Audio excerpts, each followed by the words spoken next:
E-L-O-H-A,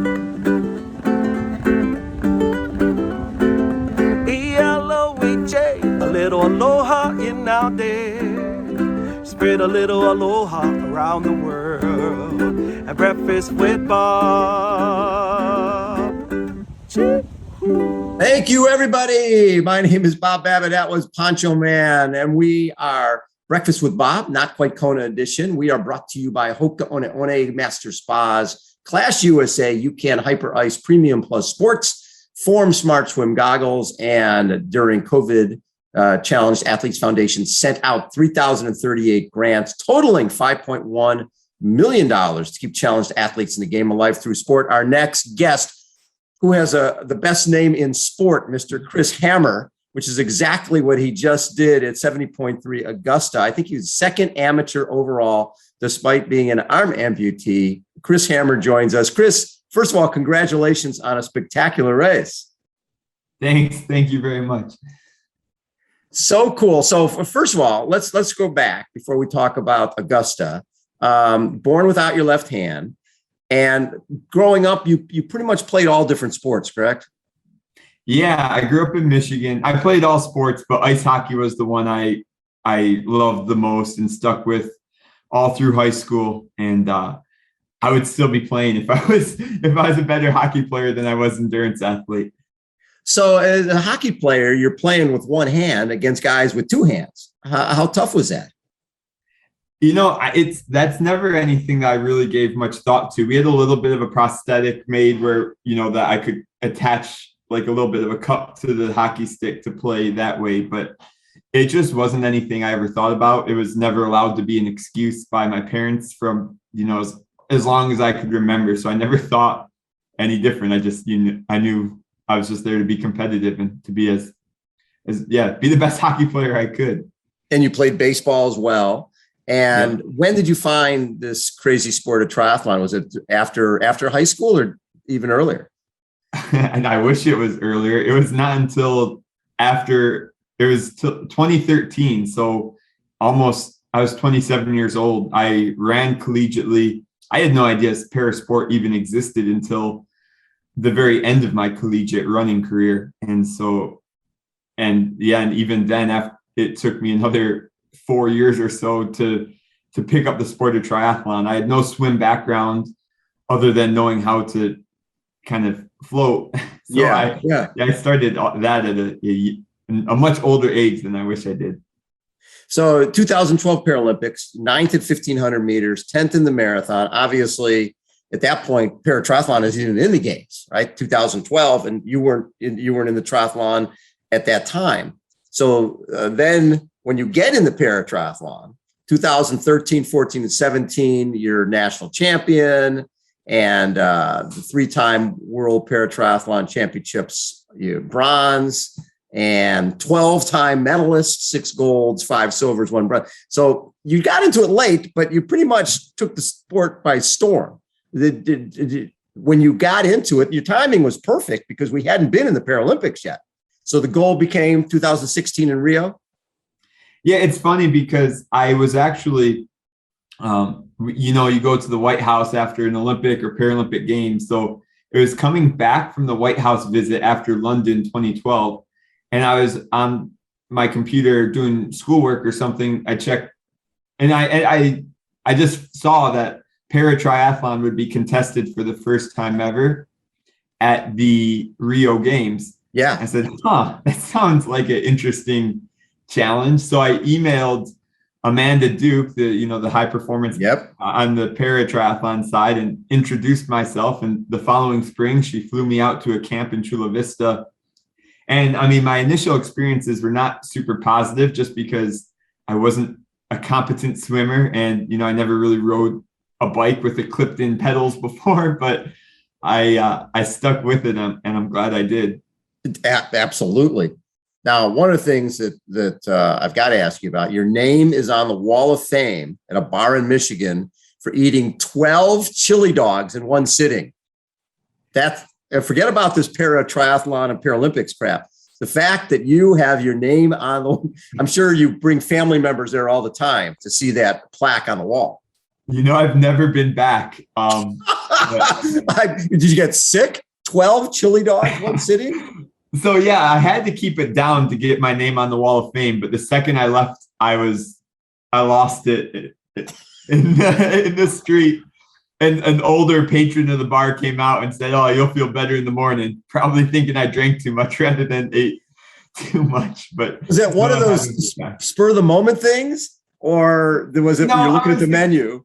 I was in college. I was with my collegiate cross country teammates, and we had the plan of let's go there. And I think there's 5 or 6 of us, and only 2 of us tried, and the other one made it as well. Though I'm as I remember it, he cheated because he threw up in the bathroom midway through. So, have you had a chili dog since? Oh yeah, definitely. I had hot dogs for lunch actually. So what's when I look at the 2016 Paralympics, you get 4th, right? By was it 6 seconds, something like that, off the podium? The most recent ones, yeah, I was 6 seconds. You were 6 seconds at 2020, and then you were 25 seconds. Yeah, a little more, but you were 4th in both of them.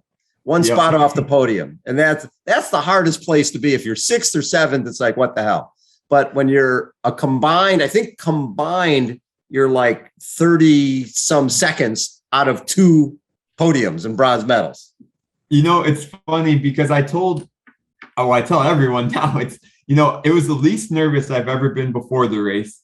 It was the most fun I ever had during a race, and it was the most heartbroken I've been after the race because it was so close. And if I had, another 50 meters, I was closing that strongly, and the people in front of me were coming back to me that quickly, it would have been different, but that's sport. How was it different from 2016? Obviously, stands are open. There's crowds. You didn't have the COVID the whole thing. And Tokyo experience. How did that compare to Rio? The race itself was actually pretty normal. There was a lot of crowds out on the street to watch. That's right, because it's outdoors. Yeah.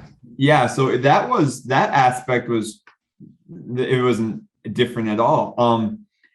The village experience was way different. But at this point, I don't want to say the cliche that it's a business trip, but at the same time, it's a business trip. I'm not there to tour Tokyo or anything. I'm there to be the best athlete I can be. So it really didn't play much of a role at all in the preparation for the race, I'd say. Had you done a 70.3 before what you did last weekend at Augusta? Yeah. So I did the Savage Man. I took my collegiate triathlon team to Savage Man in Maryland in 2019. And that was a brutally difficult course. And I just did it for the heck of it without, I didn't bring nutrition or anything on the bike, and I suffered through that one. So that was a good experience because I knew, I at least knew the importance of having nutrition for this time around. So this was your second one? No, my very first year, 2013, I did Austin. Okay. And that was, Aaron Scheides convinced me to do that. It's like, you need to become a stronger cyclist. Go out and do this Austin half Ironman. So I did it for fun on a road bike. That's all I rode at the time. So, but yeah, this was the first time that I think I did it with training. Yeah. No, I still didn't. And this is nobody's fault but my own. But I just, having a family and a job, I don't spend nearly as much time on the bike as I should, at least for long rides. It's rare that I'm riding longer than 90 minutes. So even in Augusta, I got to the point where I was just ready to get off the bike just because I don't spend that much time on the bike. So when I look at the results from there, you were 16th overall. You win the 35-39 division. The first 14 people were pros, right? And then there was Ben Holliday was 15th in the first age grouper, and you're the second age grouper. And when I look at your splits, 21:54, 2:16:34, 1:16:34, 4:01:44. I don't think, an arm amputee or leg amputee has ever gone that fast for a 70.3 race. Did you have a feeling that day that you were having a great one? No, I just was, I mean, I kind of wanted just a fun experience to,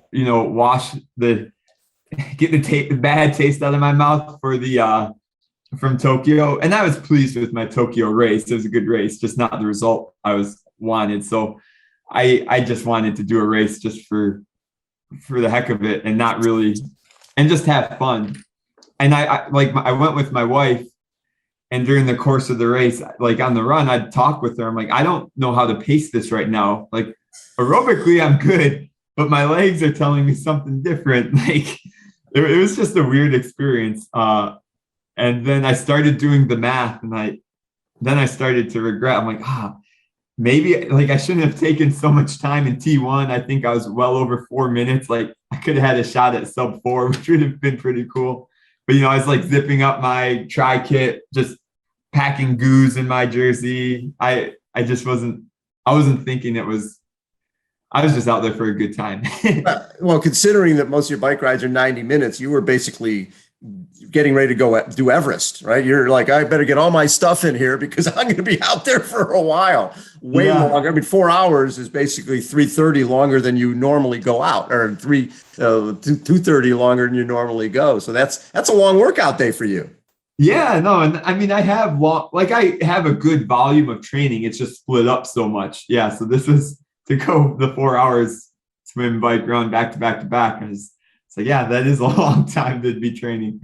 So before the Tokyo Paralympics, you had a training camp on the Big Island, Hawaii, which is obviously what our backdrop is from Huggos here. And when you were out there training, did you think, maybe I should come do this Ironman thing sometime? Well, it's funny because the conversations did come up. It's like with a few of the paratriathletes have that long course background. Eric McElveny, yep. Kyle Kuhn. I talk with Jamie Brown a lot, and they're the ones who are like, you should do one after. And so That's what planted it in my mind. But I didn't register until it was less than a few weeks before Augusta that I even registered. And it was kind of a spur of the moment type thing, because we still have Abu Dhabi here for the World Championships now in November. So it was just a spur of the moment thing for fun. It was a race I could drive to, which was important. And would you, after the success here, you think you'll do some more of these? The challenge is just fitting it in with the short course training. Right. And I would love to. That's a conversation I guess I'd have to have with the family, some of the higher ups in USA Triathlon. Oh yeah. To make sure I'm allowed to. Very cool. So, and now you're coaching as well, right? Yeah, I'm at Davis and Elkins College in Elkins, West Virginia. I've been here for going on almost 4 years. And you're the coach of the triathlon team? Yep. Yeah, it's an NCAA sport for us. So this is my full-time job. And what now? Did you hear from your kids after they saw you went 401? Yeah, well, I gave them the weekend off purposefully. It fit in the periodization, our training schedule to just take a down weekend. It was their homecoming weekend. So I told them I'm going to be out of town racing. And then, so they shot me a good luck, but I'm not sure. And I think they saw the results, but mostly when I returned, I just told them, guys, I'm really sore. Like I won't be moving as quickly as normal. So I won't be like pacing you for any run workouts for the next few days. Being a coach, has that helped you with your training? I think so. It just more than anything, I think just being around like a group of young, triathletes who are learning the sport, who are passionate about the sport. It's invigorating it's the best.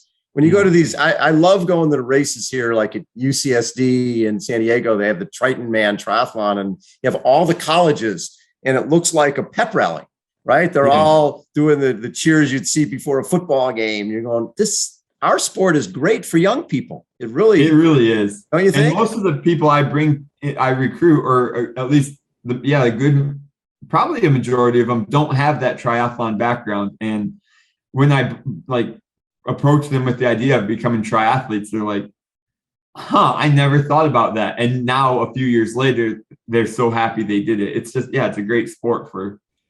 So when you ride, do you use a prosthetic of some sort for your left arm? No, we like on the aero bar, we have just like a little platform or like on the very tip of just to like lean into. But that's all we put in. So it can be a little precarious on, especially when I lived in Salt Lake City, mountain descents, because I'm only relying on holding on with my one hand. But for technical races, it's especially at the paratriathlon level, at the sprint distance, we have more technical races or technical courses, and it can be a challenge, but it's just is what it is. That's all I'm used to. So exactly. I see others have the prosthetics set up, but I'd rather not as long as I can avoid it and still effectively race. When you're looking forward, the bad thing was we lost a year, right? In terms of the whole COVID deal. The positive is Paris is only 3 years away. Yeah. So is Paris in your sights now for another Paralympic go?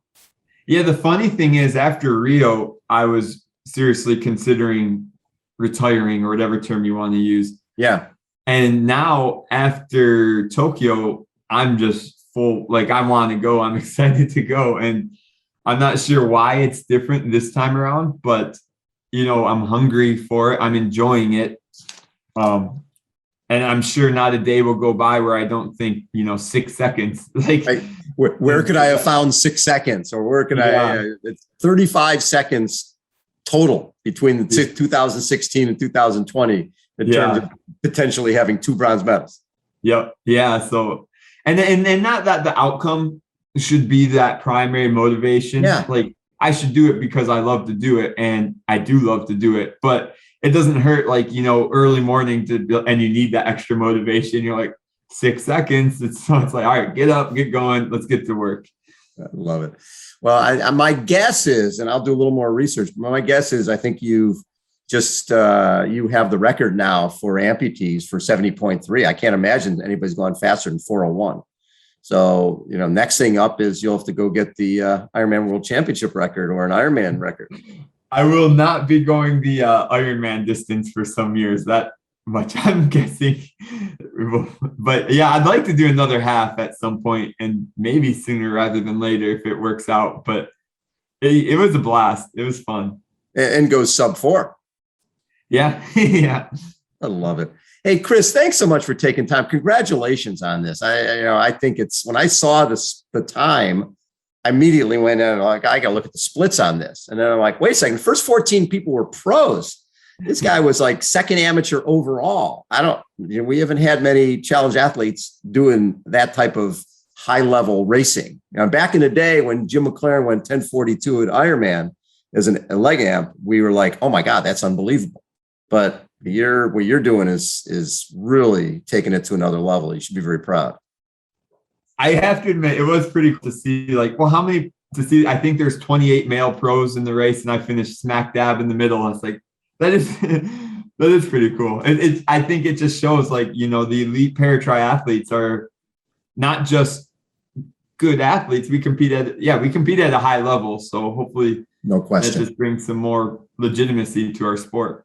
Love it. Hey, and best of luck with your team. Now, does your season? Is it starting in the spring, or what? How does your season work? Nope, we're a fall sport, so we'll be racing regionals in a few weeks, and then Tempe, Arizona for national championships in mid-November. So sweet.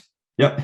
Hopefully, I'll see you there. I've always wanted to come out for the collegiates at NCAA's. Awesome.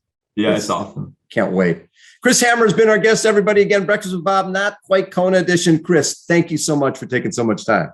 Thank you. My pleasure. All right. Thanks, everybody, for tuning in. We'll catch you next time. See ya.